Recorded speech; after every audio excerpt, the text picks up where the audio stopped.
Ayan o. Kita yung buto sa likod. Isang araw, itong lalaki ayaw kumain. Tapos ginamot ko. Nagtatae pati.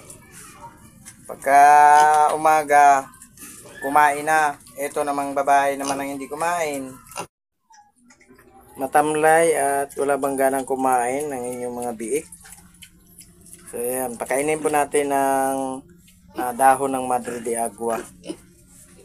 So mamaya titingnan natin kung ano, yan ang pinagtatatapon lang nila yung mga pagkain nila. Tapos matamlay.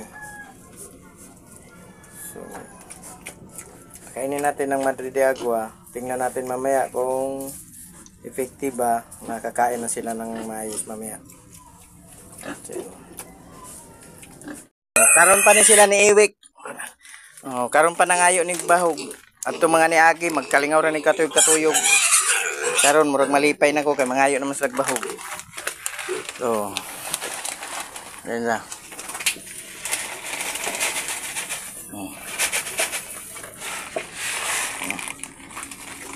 Kaigo. Niwang-niwang. Oh, sige ra. Medyo okay na sila mo. Kuan.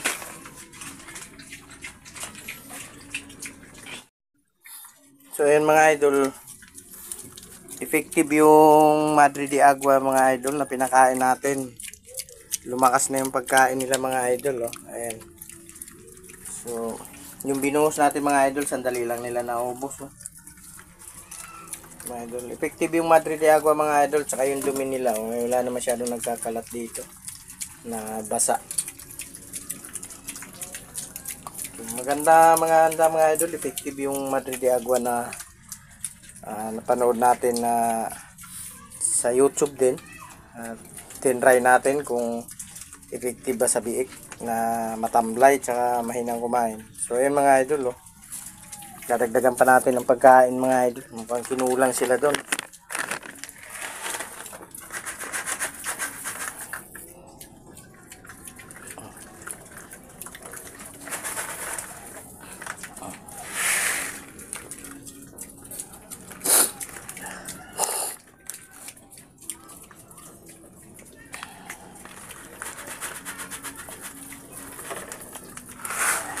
Huwag lang natin masyadong biglain na marami agad mga idol kay baka magtayo sila ulit.